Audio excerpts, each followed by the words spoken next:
Hi everyone. So I'm here with my Ford Explorer, as you can see, and I had some small problems with the Ford Explorer again.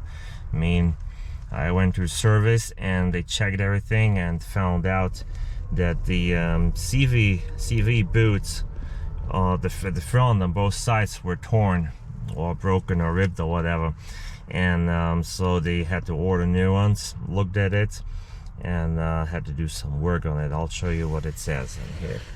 Okay, here we got the paperwork.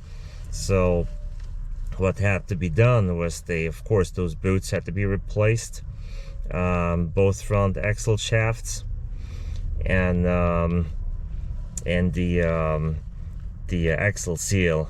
So that's basically what had to be done, and of course they needed some new parts for it, some small hardware, and I'm not sure how much it would have cost because it's on warranty, so it didn't tell me on my paperwork. I had an oil change done, a service, which that came to 54 bucks roughly for the oil change plus the service, which is okay. So what did I learn out of this? That the 2020 Explorer is a good vehicle, but it does have some issues. Maybe it is because I bought one of the very first ones when they came out in 2019. I don't know.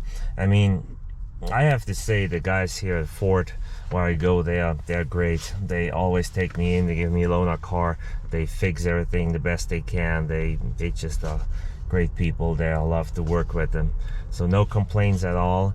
It took a couple days, which is fine. I had a loaner car, and yeah, I just want to keep you updated about the Explorer. All right, I'll let you know if something else happens. Have a good day.